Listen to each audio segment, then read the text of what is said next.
आप सभी शिक्षक साथियों को मेरा नमस्कार। साथियों, एक बड़ी अपडेट आ रही है उच्च न्यायालय इलाहाबाद की ओर से कि जो एआरपी से संबंधित याचिकाएं थी उनको खारिज कर दिया गया।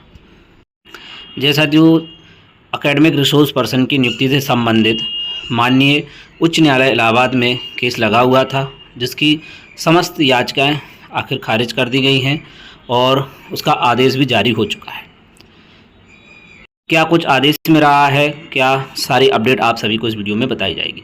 तो यहाँ पर आप देखें जो आदेश अपलोड हो चुका है उच्च न्यायालय छत्तीसगढ़ इलाहाबाद की ओर से, रिट संख्या 634/2025 दिलीप कुमार सिंह राजपूत एवं 20 अन्य याचिकाकर्ता उत्तर प्रदेश वर्सेस राज व 2 अन्य संबंधित याचिकाएं आप देख सकते हैं। काफ़ी सारी याचिकाएं लगी हुई थी इसको लेकर के। याचिकाकर्ताओं की ओर से जो है श्री अशोक खरे, श्री राधाकांत ओझा, वरिष्ठ अधिवक्तागण आदि उपस्थित थे और प्रतिवादी यानी कि गवर्नमेंट की तरफ से ये सभी उपस्थित थे। इसके बाद माननीय सौरभ श्याम शमशेरी न्यायमूर्ति माननीय न्यायाधीश की बेंच में इसकी सुनवाई थी। वर्तमान याचिकाओं के समूह के समस्त याचिकाकर्ता विषय परिषद के अंतर्गत संचालित विभिन्न विद्यालयों में सहायक अध्यापक पद पर कार्यरत हैं और इसमें जो है जो नवीन व्यवस्था लागू किया निर्णय लिया था, इस निर्णय लेने का कारण पूर्व व्यवस्था से अपेक्षित परिणाम प्राप्त न होना था। इसकी वजह से जो निर्णय लिया गया था, इसके लिए पुनर्गठन की व्यवस्था बनाई गई। बताया गया कि विकासखंड हेतु कुल 6 एकेडमिक रिसोर्स पर्सन यानी एआरपी, जिसमें 5 विषय विशेषज्ञ और 1 डाइट मेंटर सदस्य होंगे। एआरपी का चयन जनपद स्तर पर निर्धारित चयन प्रक्रिया के माध्यम से किया जाएगा। 6 विशेषज्ञ सदस्यों का विवरण किस प्रकार से है, यानी कि सभी का बताया गया। अंग्रेजी विषय, हिंदी, सामाजिक, गणित विषय, विज्ञान विषय, 1 diet mentor, academic resource person, academic संदर्भ समूह, एआरजी के सदस्यों चयन विद्यालयों को पूर्णकालिक सहयोगात्मक पर्यवेक्षण प्रदान करने, लर्निंग आउटकम के लिए बाकी चयन की प्रक्रिया के लिए स्नातक से अध्यापक प्रशिक्षण योग्यता हो, प्राइमरी में कम से कम 5 वर्ष का अनुभव, सेवानिवृत्ति में 10 वर्ष शेष रहेगा हो, किसी प्रकार की जांच गतिमान ना हो, पूर्व में भी किसी प्रकार की अनुशासनात्मक कार्रवाई ना की गई हो। इसके लिए जो चयन परीक्षा थी वो 60 अंक थे, माइक्रो टीचिंग 30 और 10 इंटरव्यू कुल मिलाकर के 100 अंकों की जो एक पैटर्न था, यानी कि 100 अंक के आधार पर चयन किया जाना था। 60% से ऊपर अंक पाने वाले अभ्यर्थी माइक्रो टीचिंग शिक्षण प्रदर्शन के लिए क्वालिफाई करेंगे, यानी कि जो 30 अंक का जो माइक्रो टीचिंग शिक्षण प्रदर्शन है उसके लिए क्वालिफाई करेंगे। माइक्रो टीचिंग प्रदर्शन में 60% से ऊपर अंक पाने वाले अभ्यर्थी साक्षात्कार के लिए क्वालिफाई, यानी 60% या 60% से ऊपर। इसी प्रकार से 60% इंटरव्यू आने चाहिए, तभी जो है आप क्वालिफाई कर पाएंगे। इसके बाद मेरिट लिस्ट बनाई जाएगी। 5 अभ्यर्थियों की प्रक्रिया सूची बनाई जाएगी जो 6 माह तक वैध होगी। उपरांत पुनः चयन प्रक्रिया सुनिश्चित करते हुए 100% नियुक्तियाँ सुनिश्चित की जाएंगी यदि कोई पद रिक्त रह जाता है। साक्षात्कार संपन्न होने के 2 दिवस के अंदर चयन अभ्यर्थियों सूची डाइट और बीएससी ऑफिस में चस्पा कर दी जाएगी। चयन एकेडमिक रिसोर्स पर्सन पदस्थान काउंसिल के माध्यम से मेरिट व्यवस्था क्रम में किया जाएगा। पदस्थान कार्य सूची प्रकार अगली तिथि को अनिवार्य रूप से किया जाना होगा। एक इसमें जो है एआरपी का कार्यकाल 1 वर्ष निर्धारित होगा। प्रत्येक वर्ष परफॉर्मा प्रयोग के आधार पर जनपदीय चयन समिति द्वारा अनुमोदन के पश्चात नवीनीकरण किया जाएगा। अधिकतम 3 वर्ष पश्चात पुनः चयन की प्रक्रिया की जाएगी। तो इस प्रकार से जो है चयन किया जाना था। इसमें एआरपी को समग्र शिक्षा वित्तीय नियमों के आधार पर एकेडमिक रिसोर्स पर्सन को रुपया 2500 प्रतिमाह, डाइट मेंटेन को 1000 प्रतिमाह मोबिलिटी भत्ता दिया जाएगा। तो इस प्रकार से इसकी चयन की प्रक्रिया होनी थी। अब जो है जो कार्य योजना बनाई गई थी उसमें जो है कुछ चीज़ें सही नहीं लगी, इसकी वजह से इसमें याचिका लगाई गई और अब फाइनली जो है याचिका को खारिज कर दिया गया है।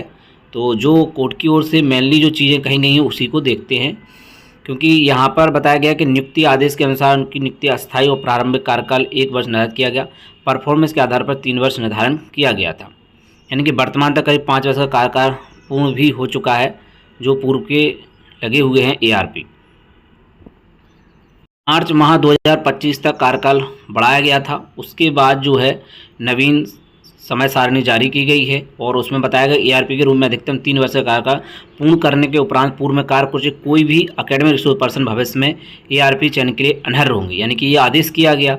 इसके बाद जो है तो नवीन प्रक्रिया में भाग नहीं ले पाए क्योंकि उपरोक्त प्रस्ताव द्वारा उन्हें चयन के लिए अनर्ह घोषित कर दिया गया। तो इसी वजह से जो है इसकी याचिका लगाई गई थी और निरस्त करने के लिए कहा गया था।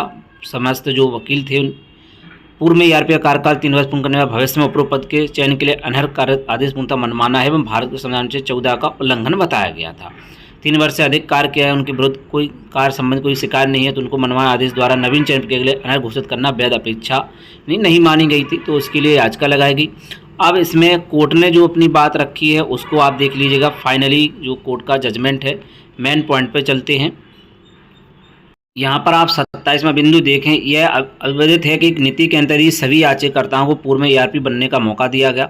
उनको इस पद पर वैधानिक रूप से बने रहने या भाग होने का कोई निहित अधिकार नहीं है।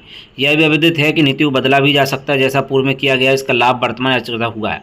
अतः मात्र इस कारण से कि अब नवीन चयन नीति के अंदर उन्हें अनैध घोषित किया गया, तो यह निर्णय असंगत मनमाना है, ऐसा नहीं माना जा सकता। उन्हें प्रसिद्ध करना होगा कि नवी नीति के निर्णय किसी वैधानिक विधि से विपरीत हो, पूर्णतः तर्कहीन और पूर्णतः मनमाना हो, और इसके विरुद्ध अगर यह प्रसिद्ध किया जा सके कि युक्त विभेद इसके उद्देश्य की प्राप्ति से संबंध रखता हो, तो नीति के निर्णय में इस न्यायालय द्वारा सिद्ध नहीं किया जा पाएगा। उपरोक्त विवेक का कारण विद्यालयों की शिक्षा स्तर को और अधिक उच्च करना है। इसके लिए वर्तमान ईआरपी के अनुभवों का उपयोग करना है।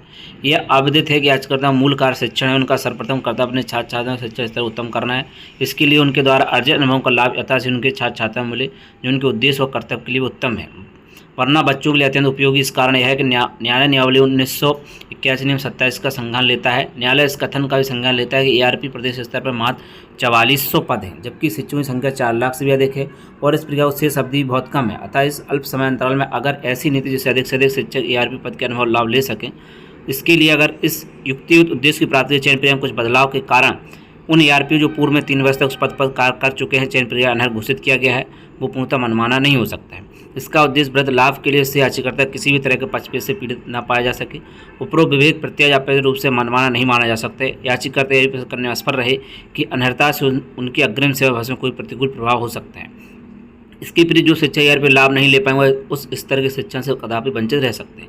उपरोक्त विषय में परिणाम यह है कि अनर्हता का उद्देश्य ईआरपी से लाभान्वित शिक्षकों को छात्र छात्राओं वृहद हित में होना है एवं अन्य शिक्षकों को ईआरपी बनने के लिए अधिक से अधिक अवसर प्रदान करना है, जो युक्तियुक्त विभेद से तार्किक रूप से संबंध रखता है। ऐसा विध मनमाना या पक्षपातपूर्ण कदापि नहीं माना जा सकता है। अतः ऐसी नीति के निर्णय में हस्तक्षेप नहीं किया जा सकता है। अतः सभी याचिकाएं बलहीन होने का निरस्त की जाती हैं। सौरभ शमशेरी न्यायमूर्ति जी की ओर से समस्त याचिकाएं खारिज कर दी गई हैं। यानी कि कुछ जो पॉइंट थे, यानी कि जो नए ईआरपी बन रहे हैं उनको अपॉइंट किया जा सकता है, पुराने को इतनी आवश्यकता नहीं है, क्योंकि इनकी संख्या 4400 है और पूरे प्रदेश में 4 लाख से अधिक टीचर हैं। सभी को मौका मिलना चाहिए। जो पूर्व में रह चुके हैं वो अपने विद्यालयों में जो है शिक्षण कार्य करें और जो बच्चे हैं उनको शिक्षा दें, क्योंकि उनका प्रथम उद्देश्य यही था। और जो नए टीचर हैं उनको मौका मिलना चाहिए और उन्हें भी जो है इस पद पर रहने के लिए जो है मौका दिया जाना चाहिए और उनको भी अनुभव लेना चाहिए। ऐसी बात जो है माननीय कोर्ट की ओर से कही गई है। और फाइनली जो है कोर्ट ने आदेश जारी कर दिया है कि पूर्व में जो ईआरपी थे उनको जो है फॉर्म सही नहीं डलवाया है। कोई समस्या नहीं है, इसमें कोई ऐसा समस्या नहीं है कि जो है ये पद लाभ वाला पद हो या इससे उनकी सर्विस पर कोई भी प्रभाव पड़ेगा। तो ऐसा कोर्ट ने कहा है कि इसमें कोई दिक्कत नहीं है और ज़्यादा समय तक के लिए नहीं है। यह विदित है कि ईआरपी योजना एक बहुत लंबे समय की योजना नहीं है, 26-27 तक कुछ और वर्षों तक रही। तब तक ये आशा है कि कक्षा 3 तक बुनियादी साक्षरता संख्यात्मक एफएलएन का सार्वभौमिक अधिग्रहण सुनिश्चित हो जाए, जैसा निपुण भारत मिशन का उद्देश्य है। तो इन चीज़ों को देखते हुए कोर्ट ने जो है मामले को खारिज कर दिया गया है और अब फाइनली जो है ईआरपी से संबंधित प्रक्रिया आगे बढ़ जाएगी और इसमें अब किसी प्रकार की रुकावट नहीं आने वाली है। तो और भी अन्य अपडेट के लिए जुड़े रहें आप शिक्षा यूट्यूब चैनल पर। तो मिलते हैं किसी नेक्स्ट वीडियो में। जय हिंद।